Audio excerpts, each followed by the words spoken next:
Minasan, Okarinasai, today a group who is kind of underrated, but those who are aware of them all agree that this is one of the most entertaining and most talented group of ladies that there is. Also more of an acting troupe rather than an idol group.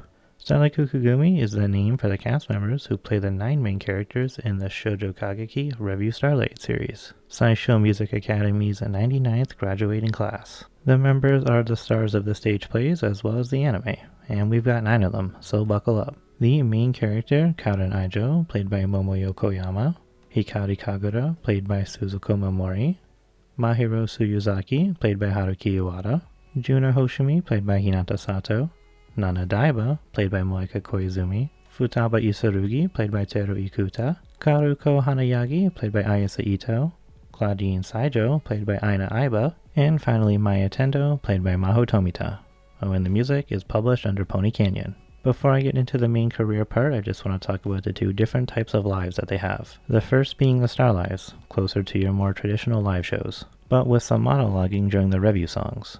The Revue songs just being basically stories in song form. In lore, these are the trials that the girls have to go through to prove themselves, usually being named after things closely associated with sins like fury, desire, and pride, but some are also named after stars like Taurus and Orion, those star ones usually featuring girls from other schools. So anyway, the other type of live is, well, just a musical stage play, mostly dialogue with some songs sprinkled in, telling one cohesive story. You can usually tell the difference by the outfits. The StarLives have the more colorful cloaks, while the stages, or the butais means stage in Japanese, those usually have the girls all wearing the gray school uniforms for most of the play, and some of them will be wearing wigs. Over the years, they have released a lot of music, easily over 50 songs. This does include the group of 9, sometimes just 2 or 3, or even 4. But they also have solo songs and songs with girls from other schools. Their very first song being Star Divine back in 2017 when the group first got their start. Also giving us their first stage play, just being titled The Live. 2018 gave us 3 more singles, Starlight Theater, Hoshino Dialogue, and Fly Me to the Star, these last 2 being the opening and ending to the anime, which also fully aired this year. But there was also Double Nine Illusion made for the second stage play, Transition. And they actually did a second showing for their first stage play, calling this one the Live Revival. And if all that wasn't enough, they did their first StarLive, Starry Sky. This was their big year to prove themselves, and clearly they did. 2019, the ladies released Promise Tower and Star Diamond, and a new stage song, Hiyaku Iro Remain. They also had their second StarLive, Starry Desert, as well as a third StarLive, Starry Diamond, my personal favorite. My biggest recommendation for this one. This was actually the first one to feature students from other schools, and even having a little tournament in the second half of the show. And well, actually the second StarLive did technically feature some other students, but it was very minor. The third one really had them in major roles.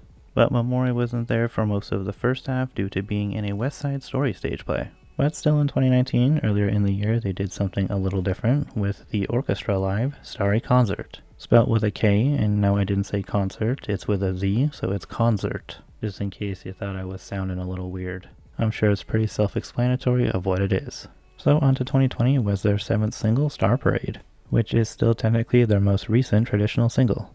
Also, they had a short stage called The Live Online. 2021 was another stage play single, Saikai Aizu, the main theme for the 3rd stage, Growth. This year they also had their only album, and it was a best of album. They do technically have like 5 CD bundles with the anime or other things, but this was the only proper album. Aside from this, they had a full movie release, giving us a lot of bangers and some wicked fight scenes.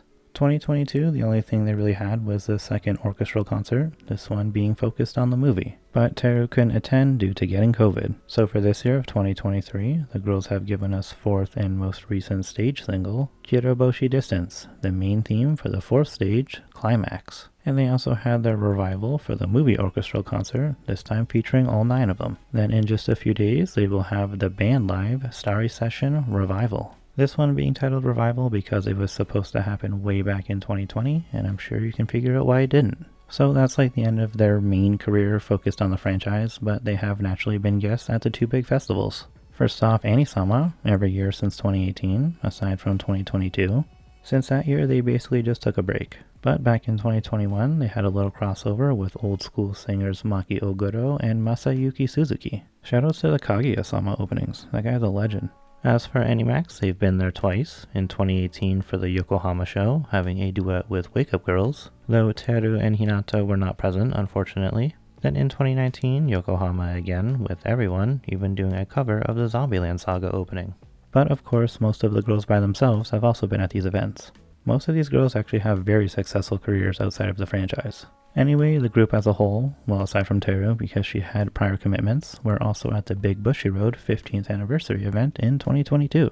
And now here's a little list of songs I think you should try out. This was actually quite difficult for me to narrow down 10 of them since there is a lot of good music. My personal favorite here being Yoroshiku Kukugumi. Usually when they perform it live, they screw around for half of the song, and it's actually just a really good song for introducing all of the girls. Their StarLives are a little more unique compared to your standard idol show, with the whole battling during the revues, and as the lives progressed over the years, they moved on from battling each other to battling girls from the other schools.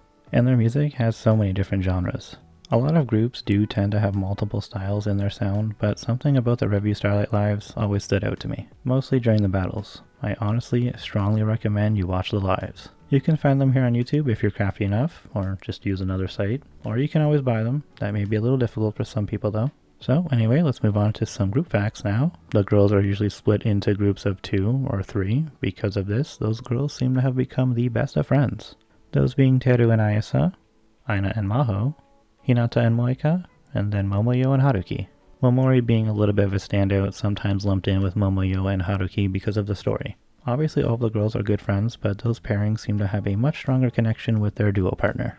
I'm sure most of them belonging to the same agencies also helps. So the shortest members are Haruki and Ayasa, while Moipi is the tallest. Hinata is the youngest member, while Momori-san is the oldest, though she still calls Maho Mahone, referring to her as big sister. Then Haruki and Momoyo are the only two who are the same age. Let's go a step further though, since these are fun facts. Haruki is the middle child, and in terms of height, Aina would be in the middle. Momori and Maho are from Tokyo and both born in June. Then Teru and Aina are both from Osaka, while Teru and Haruki are both born in April. As I just said with the agencies, some of them are in the same ones. Momori, Aiba, and Ayasa are all in Hibiki together, while Hinata and Moika are both in Amuse. Hinata, Haruki, and Moika are all in D4DJ together, with Haru-chan and Hinata being in the same group. Then Hina and Moipi again, with Momori, are all in different groups in Love Live together. Momori's group is actually retired though. Then we got Momori, Aina, and Ayasa all in Bang Dream together, but in different bands. But again, Momori's group doesn't exactly perform anymore.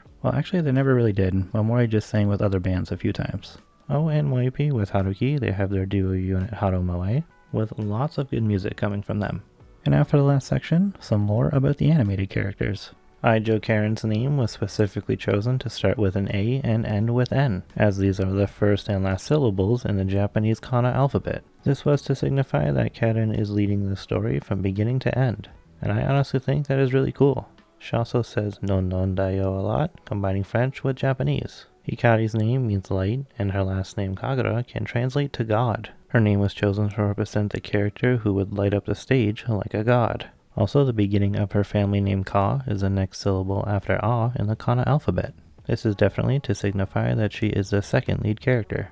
All of the letters in Mahiru's name are related to nature. She is also the only character whose romantic feelings for another character are officially confirmed, those being her feelings for Kaden. Mahiru has a love for baseball and baton twirling. These are directly taken from her Seiyuu Haru-chan, who also loves both of these sports. Claudine's original name was Kanan Sayonji, not entirely sure why they changed it though. She is also half French, and thus she has an accent, which her Seiyuu does throw in from time to time, along with fully just speaking in French.